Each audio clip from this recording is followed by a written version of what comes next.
જિલ્લા પંચાયતમાં total 84 lakh, plumbing કામ, વોટરપ્રૂફ, પછી એસી, પછી સોલાર પેનલ, પેવર બ્લોક અને સાફ સફાઈ, રિપેરિંગ, આ બધાના ખર્ચમાં 84 લાખ આખું ક્લિયર જ છે ભાઈ. આખું કમ્પ્લીટ. એક રૂપિયો કેટલા ક્યાં રૂપિયો વપરાણો પ્લમ્બિંગમાં, પછી સાફ સફાઈમાં, પછી પેવર બ્લોકમાં, આખો લીથો તૈયાર કરેલો છે કે કેટલા ક્યાં રૂપિયા વપરાણ. તમારી પાસે ખર્ચનું લિસ્ટ હશે? એસી ફિટિંગ નો કેટલો ખર્ચ થયો બેન? એસી ફિટિંગ નો ખર્ચ કેટલો? ટોટલી આપશે હમણાં ભાઈ તમે પ્રમુખ છો, એસી ફિટિંગ નો ખર્ચ કેટલો થયો? એસી ફિટિંગ નો ખર્ચ કેટલો થયો? પ્રમુખ તમે છો, કાર્યપાલક ઇતે પ્રમુખ નથી. મેડમ બાથરૂમ સાફ કરવાના 16 લાખ દીધા તમે. 22 લાખ. બેન તમે આ એસી ફિટિંગ નો ખર્ચ કેટલો કેવી રીતે કરો? 22 લાખ. 22 લાખ રૂપિયામાં કેટલા એસી માં રિપેરિંગ કર્યું, કેટલા એસી ફિટ કર્યા, કેટલા બીજું કર્યું? એક એસી રિપેરિંગ નો તો ફિટ કરવાનો ખર્ચો કેટલો આપણે કરી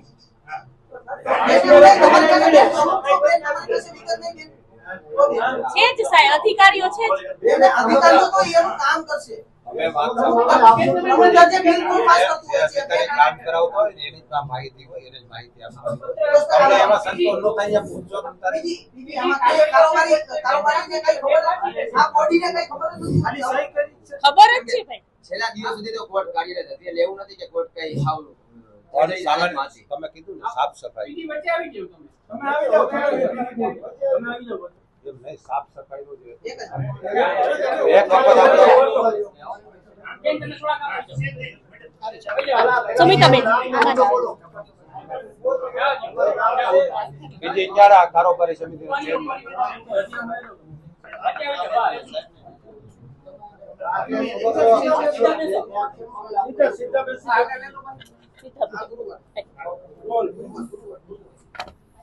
સામાન્ય રીતે આપણે જિલ્લા પંચાયતનું બિલ્ડિંગ છે ને, તમને હું બહુ માહિતી સારી આપું કે આપણી પાસે બિલ્ડિંગ તો ડિમોલેશન કરવાનું તો આપણી પાસે વ્યવસ્થા નહોતી.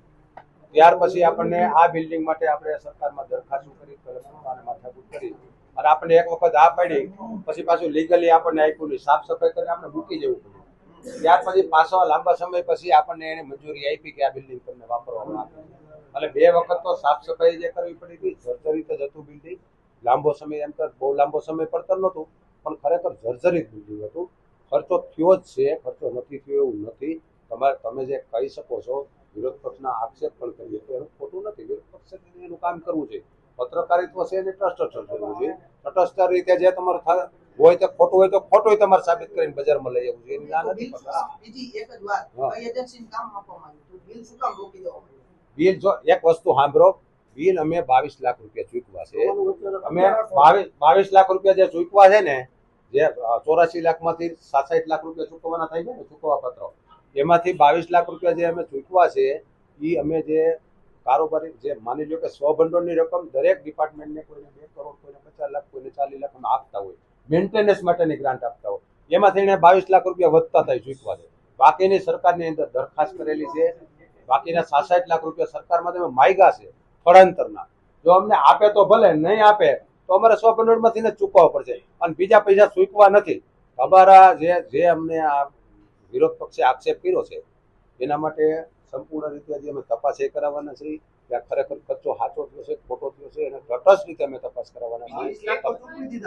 22 લાખ ને મારા ભાઈ આવડું 3 મહિના સ્થળાંતર રહેલું, એટલા વાહનો, એટલા માણસો, આમાં કોઈ અધિકારી કે કોઈ પદાધિકારી તો અહીંથી લઈને આવવાનો નથી. એક ખાલી તમે બાયફર્કેશન કરતી ને કે ભાઈ કયા સેટ બાબતે કેટલા રૂપિયાનો ખર્ચ થયો એ ખાલી કહી દો. આપી તમારી દ્રષ્ટિએ બીજી એવું લાગે છે કે બિલ વ્યાજબી છે કે વધારે લાગે છે, શું લાગે છે? તમે એક પારિવારિક રીતે તમે સાંભળશો, મીડિયાને એક પર મૂકીને સાંભળશો. મેં કામ કરાવીએ ને એક વર્ષની પેમેન્ટ નથી. અમારી પેમેન્ટ તો હોવું જોઈએ ને. અમને સરકાર લાંબા સમયે પેમેન્ટ આપે. જો કે વર્ષ સુધી કોઈ કોન્ટ્રાક્ટરને પેમેન્ટ ન આપી શકતા હોય ત્યારે 5-10% ભાવ વધારે આપ્યો હોય, ન આપો તો કોઈ કામ ન કરતા. એમ કહો છો કે રાજ્ય સરકારમાંથી ગ્રાન્ટ મોડી આવે છે, પૈસા નથી આપતા? મોડી જ આવે. મેન્ટેનન્સની ગ્રાન્ટ હંમેશા મોડી જ આવે છે અને મોડી આવે ત્યારે કોઈ માણસ કામ કરે. અમે 10 જણાના ભાવ મંગાવ્યા છે. હવે 10 માંથી કોઈ 130 પીરે, 120 પીરે, 105 પીરે, તો 105 વાળાને જ કામ આપ્યા છે. 5-10% ભાવ વધારે એટલે દેવો પડે એવું વધારે જ દેવા પડે છે ભાવ. વધારે અત્યારે જો કોઈ પણ કામ કરે તો એ ભાવમાં જ કામ આવે છે. પહેલાની ઘરે ડાઉનના ભાવ આવતા જ નથી. એટલે તમારે કોઈ પણ રિપેરિંગ કરાવડો એમાં અમે ભાવ માગીએ છીએ. સરકારના ધારા ધોરણ મુજબ ભાવ માગીને જ અમે આપીએ છીએ. આ કોઈ અમારી આઈથે કે અધિકારીઓની આઈથે ન કરી બીજી SOR ના ભાવ હોય 10% વધારે ભાવ દેવાનું કારણ શું? કારણ શું? 10% વધારે શું કામ ભાવ દેવા પડે? સમજતા નથી. પરચુરણ મેન્ટેનન્સ હોય, મેન્ટેનન્સ કામમાં વધારે ભાવ માંગવાના જ છે. એટલે વધારે એટલે એને અમે જાતે વધારે ન દેતા હોય, અધિકારીને કોઈ એવો પાવર નથી. પણ જે બજારમાં અમે ભાવ માંગતા હોય, ઘણીવાર અમારા 3 જાતના ભાવ હોય, એક રેટ માંગતા હોય છે કે 12 મહિના સુધી અમારે બધી વસ્તુની જ્યાં જરૂરી પડે, લેબર કામ અને મટીરિયલનો ભાવ એક ઈ હોય છે. પછી બીજું જે અમારે કામ સ્થળાંતર કરવું હોય તો અમે એના રેટ માંગીએ કે ભાઈ અહીંથી વાહન લઈ અને અમારે ટેબલ ખુરશી કે જે વસ્તુ માલ સામાન છે ઉઠાવીને કાર્ટિંગ કરવું, એના લેબર, એને લેબરનો ભાવ આપે કે ભાઈ લેબર છે કે ભાઈ 400 રૂપિયા ભાવ આવે, 500 રૂપિયા ભાવ આવે, 600 રૂપિયા